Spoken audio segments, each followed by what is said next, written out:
여러분, 이스라엘이 광야 40년을 마치고 첫 관문이 뭐였는지 아십니까? 가나안 땅을 건너갈 때 첫 관문이 진심으로 잘 모르시는 표정이네요. 네, 바로 이렇게 요단강을 건너가는 거였습니다.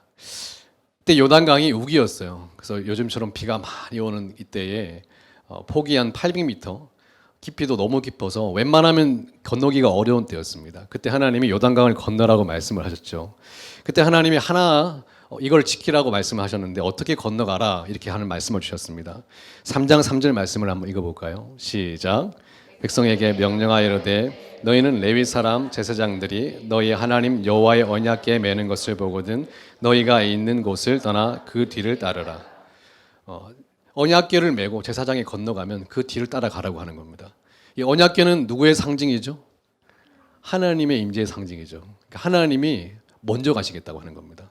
그래서 아니나 다를까 제사장이 언약궤를 메고 요단강 물에 발이 닿는 순간 물이 탁 끊어지는 거예요. 그리고 그 언약궤는 요단강 가운데 딱 섰어요. 누가 다 지나가기까지요? 백성들이 다 지나가기까지. 하나님이 가장 먼저 앞서가시고 백성들이 다 지나가기까지 하나님이 백성들을 지키신다는 표징이었습니다.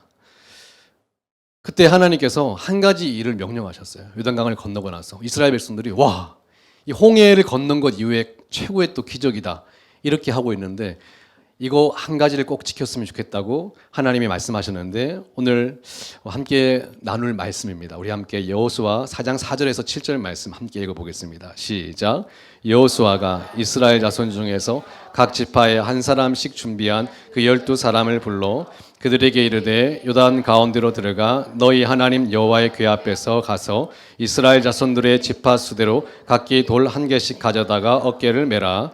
이것이 너희 중에 표징이 되리라. 후일에 너희의 자손들이 물어 이르되 이 돌들은 무슨 뜻이냐 하거든 그들에게 이르기를 요단물이 여호와의 언약궤 앞에서 끊어졌나니 곧 언약궤가 요단을 건널 때에 요단물이 끊어졌으므로 이 돌들이 이스라엘 자손에게 영원히 기념이 되리라 하라 하니라. 뭘 명령하셨냐면 야, 이대로 기적을 체험하고 끝나지 말고 지파 중에 한 명씩 대표 뽑아가지고 요단강 가서 돌 하나씩 가져와. 그래서 그 돌을 세워서 뭐 하라? 기념해라. 이거 잊어버리지 말고 똑똑히 기억하라. 이걸 말씀하시면서 하나를 더 말씀하셨어요. 이것이 체험되지 못한 너희 자녀들에게 이 일이 계속 기념이 되어서 전해지고 알려졌으면 좋겠다 하고 하나님께서 명령을 하셨어요. 잘 읽어보세요. 이스라엘 자손에게 어떻게 기념이 되라고요? 영원히 계속 자녀 손손 대대로 이것이 기념이 돼서 계속 알려주고 가르쳐주고 전해주고 자녀들에게 교육해줘라 이렇게 하나님이 말씀하셨다는 겁니다. 근데 여기서 중요한 사실이 하나 있어요. 하나님이 우리와 함께 하셨고 어려울 때에 우리를 도우셨고 우리를 지키셨는데 이 돌들을 기념해야 되는데 그래서 하나님이 이 돌들을 어디다 갖다 놓으라고 하셨을까요? 여기서 문제입니다. 오늘 이거 풀어야 집에 가는데 이 돌들은 어디에 갖다 놓으라고 하셨을까요? 교회? 학교 운동장에? 어디다 갖다 놓으면 영원히 기념이 될까요? 영원히 전해질까요? 어디다 갖다 놓으면?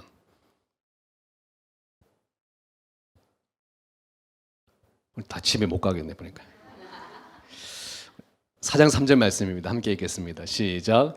그들에게 명령하여 이르기를 요단 가운데 제사장들의 발이 굳게 선 그곳에서 돌 12를 택하여 그것을 가져다가 오늘 밤 너희가 유숙할 그곳에 두게 하라 하시니라. 어디 두라고요? 유숙할 그곳. 너희가 잠잘 곳, 너희가 밥 먹을 그곳에 갖다 두라고 하는 겁니다. 여기 말씀에서 알 수 있는 건 뭐냐면 하나님의 놀라운 일들을 기억하라고 한 장소는 예배당이 아니고 우리가 사는 그곳, 밥 먹는 그곳, 우리가 늘 이야기 나누는 그곳, 잠자는 그곳에서 하나님의 일들이 늘 기억되고 전해지게 하라고 하나님이 하신 겁니다. 저희가 교회 다닌 지 한 1년만 돼도 짬밥이 있어가지고 웬만한 교회 생활을 할 수 있어요. 표정을 어떻게 해야 될지. 예배 드릴 때는 막 은혜 받는 표정을 이렇게 거룩한 표정을 짓고 안녕하세요, 잘 지내셨어요? 아, 네, 잘 지냈습니다. 이렇게 웬만하면 교회에서 1년만 지내도 교회 생활을 어떻게 하는지 다 짬밥이 나오죠. 그래서 웬만하면 교회에서는 다 천사의 얼굴이에요. 옆 사람을 보세요. 다 천사의 얼굴이에요. 그런데 예배당에서는 천사의 얼굴인데 믿음이 있는 것처럼 하는데 너무나 많은 성도들이 삶의 자리에서는 마치 하나님이 자신의 삶에 없는 것처럼 생활할 때가 많다는 겁니다. 표정이 마치 하나님이 없는 것 같은 표정이에요. 말이 마치 하나님이 내 삶에 역사해 주시지 않을 것 같은 절망적인 말들이 쏟아집니다. 교회와 달라요. 우리 아이들이 알까요? 모를까요? 아이들은 압니다. 아이들은 똑똑해요. 그래서 아이들은 우리 부모님이 진짜 예수를 믿고 살아가는지 아니면 교회만 다니는지를 정확하게 압니다. 애들은 알아요. 이 말씀이 좀 거북하게 느껴지시는 분들이 있을 거예요.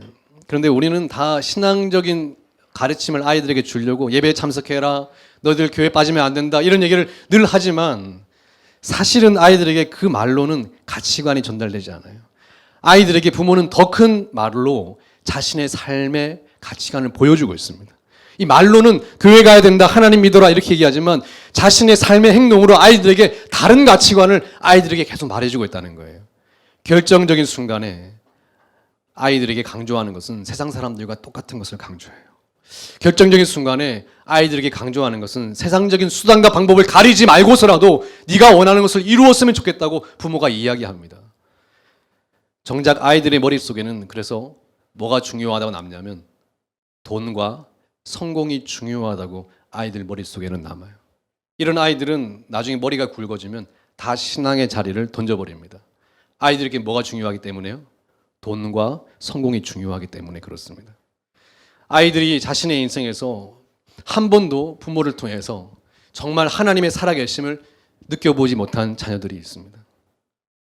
신앙생활 잘해라, 교회 가라, 헌금해라 이런 형식적인 말로는 다음 세대에게 예수 그리스도의 가르침이 전해지지 않습니다. 그런 말을 하지 않는 저희가 어디 있어요? 저도 마찬가지고요. 근데 그런 말로는 아이들의 영혼에 그 말이 닿지 않습니다. 가치관, 신념, 모델이 있어야 되는데 진짜 살아내는 사람, 진짜 하나님을 믿는 것처럼 예수 믿는 것처럼 살아내는 그 사람을 보고 진짜 하나님을 경외하는 그 부모님을 보고 진짜 하나님을 사랑하는 장로님, 하나님을 사랑하는 권사님, 하나님을 사랑하는 집사님을 보고 우리 아이들이 어느 순간 나도 저렇게 살고 싶다. 나도 저렇게 신앙을 가져야겠다는 그 마음의 모델이 싹트기를 시작하는 거예요. 그때 아이들은 신앙의 길로 가기를 시작합니다.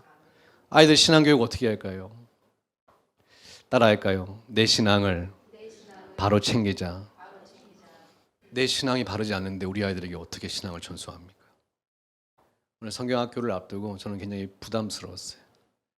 신앙의 전수는 성경학교 때 가르침으로 전수되는 것은 아니기 때문에 그렇습니다. 결국 저희 신앙 공동체가 어떻게 살아가는가, 저희 하늘바람교회가 하나님을 믿는 믿음의 방향으로 어떻게 살아가는가가 아이들에게 모델로 자리 잡을 것입니다. 존스 홉킨스 대학 소아정신과 교수 진아영 교수입니다. 본질교가 이 교수가 이렇게 얘기를 했어요. 부모가 되었거나 부모가 될 여러분들은 이런 고민을 할 것이다. 나는 어떤 부모가 되어 아이들을 키울 것인가? 여기서 시작점은 아이가 아니라 나라는 것을 명심해라. 가장 먼저 할 일은 부모 자신을 돌보는 일이다. 아이들에게 신앙 걱정하지 말고 내 신앙을 바로 세워서 아이들에게 전수될 수 있도록 하자라고 하는 겁니다. 하나님 앞에 신실하게 서 있으면 우리 신앙이, 우리의 가치관이 아이들에게 전해집니다. 근데 우리 신앙을 제대로 전수하지 못하면서 요즘 부모님들이 그 신앙을 전수하지 못한 죄책감 때문에 주일학교가 잘 되어 있는 교회를 찾는다고 그래요. 그런데 절대로 주일학교가 신앙의 전부가 될 수 없어요. 저희 하늘바람 공동체는 이 전도사님께 일주일에 한 번 다 맡겨놓고 전도사님 부탁해요 이렇게 할 게 아니라는 겁니다. 매주 여러분이 만날 때마다 우리 아이에게 신앙의 모습이 전수될 수 있도록 여러분의 표정에서, 여러분의 찬양의 소리에서, 예배의 태도에서 우리 아이들에게 무엇이 가장 중요하고 이 땅을 살아가는데 무엇이 가장 소중한지를 알려주는 영적인 공동체의 부모들이 다 되시기를 축원합니다. 저희의 일이에요, 그게요. 여러분이 유숙하는 그곳에서 손과 발로 마음을 다해 하나님을 섬기는 모습을 보여줄 때 일주일에 한 번 사역자의 손을 비르는 게 아니라 우리 모두가 떨리는 마음으로 이것을 감당해야 됩니다. 요즘 아이들은 책으로 공부하지 않는다고 그래요. 뭘로 공부할까요? 네, 유튜브로 공부를 합니다. 아이들은 책으로 습득하는 시대가 지났어요. 유튜브는 뭐냐면 실제로 그렇게 사는 사람의 모습을 보는 겁니다. 요즘 아이들은 이제 성경 말씀에 이렇다, 그러니까 너가 이렇게 살아야 된다, 아이들한테는 전수가 안 돼요. 티칭이 안 됩니다. 아이들은 실제의 모습을 보기를 원해요. 다음 세대일수록 더 그렇습니다. 그때 저희가 뭘 놓치고 있냐면 아이들에게 보여줘야 될 신앙을 놓쳐서는 안 된다는 거예요. 저희 하늘바람교회에 아이들에게 보여줄 것이 있는 그런 교회가 되기를 바랍니다. 여러분과 저의 입술에, 표정에 아이들에게 보여줄 뭔가가 있는 그런 인생이 되기를 바라요. 예수 믿는 아름다움, 예수 믿는 영광, 예수 믿는 보람이 저희의 삶을 통해서 아이들에게 전수되기를 바라요. 아이들에게 저게 진짜 예수 믿는 거구나. 저는 그 개척 초기에 아이들에게 고마운 게 있고 미안한 게 있어요. 엊그제는 저희 승준이 하윤이가 예전에 부침개 전도했던 데가 기억난다는 거예요. 유모차 타고 이럴 때인데 아빠가 브루스타를 꺼내가지고 가스를 켰는데 가스가 안 나왔다고 그래요. 그때 춥고 고독하고 장로님 막 이렇게 들고 얼마나 고생했습니까? 그때 참 고생 많이 했는데 아이들은 그때가 고생이라 생각이 안 들었나 봐요. 좋았다고, 재밌었다고 그러더라고요. 아이들은요, 환경을 보지 않고 부모의 얼굴을 봅니다. 부모가 얼굴이 괜찮으면 아이들은 괜찮은 거예요. 오히려 아이들은 부모의 얼굴과 말투 속에서 흔들립니다. 다 괜찮은데 부모가 막 얼굴과 표정이 좋지 않으면 아이들은 불안해해요. 아이들은요, 지금도 저희 성도들의 얼굴을 보는 거예요. 아이들은 지금도 우리들의 말투를 봅니다. 환경이 아무리 어려워도 우리의 표정과 말투가 믿음 안에 바로 서 있으면 아이들은 흔들리지 않는 겁니다. 아이들이 그걸 알았어요. 우리가 보여줘야 될 것이 바로 이거구나. 여러분 인생 가장 힘든 시기에 그때 생각하십시오. 제대로 된 신앙의 전수의 기회가 왔다고 생각하시기를 바랍니다. 그 어떤 어려운 순간에도 여러분의 표정이 마치 하나님이 없는 것 같은 표정을 짓지 않기를 바라요. 이런 어떤 어려운 순간에도 여러분의 말투가 마치 하나님이 내 인생을 전혀 도와주지 않은 것 같은 그런 말투가 여러분 인생에 나오지 않기를 바랍니다. 여러분의 가장 어려운 그때에 여러분에게 가장 중요한 것이 무엇인지를 전수해야 될 때 그때라는 것을 믿고 여러분의 신앙을 보여주시기를 바랍니다. 찬송하시고 기도하시고 하나님이 우리 가정에서 마치 사라진 것 같은 제스처나 동작이 나와서는 안 돼요. 우리 옆 사람의 표정을 볼까요? 하나님이 계신 것 같은 표정이에요? 안 계신 것 같은 표정이에요? 여름 덥다고 막 집에 가가지고 빨리 내가 죽어야지 내가 못 살겠다고 이러면서 그 아이들이 도대체 뭐라고 아이들에게 도대체 뭘 가르치는 거예요 진짜.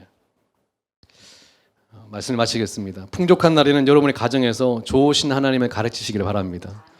하나님이 도와주셨다고, 하나님이 우리 가정 어려운 시기를 잘 넘기고 이렇게 풍족하게 지켜주셨다고 고백하는 여러분의 고백이 아이들에게 전해지기를 바라고, 어려운 날은 하나님을 신실하게 의지하는 법을 가르치시기를 바랍니다. 저희 성도들 중에 올해 유난히 어려운 분들 계십니까?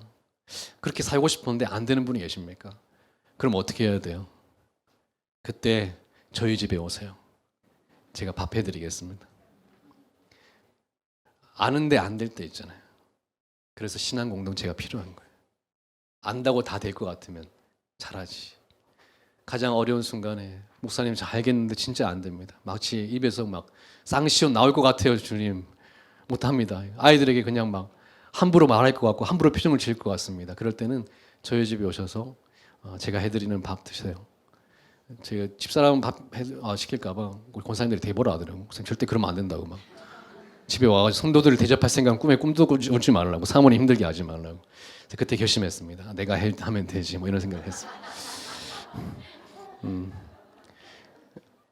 여러분이 하나님을 사랑하십니까? 우리 아이들은 저희보다 하나님 더 사랑하게 만들어야죠. 여러분 하나님을 경외하십니까? 저희 아이들은 하나님 더 경외하게 해야죠. 그것이 저희 공동체 사명인 줄 믿으시고 아이들을 위해 기도하시고 마음을 쏟으시기를 축원합니다.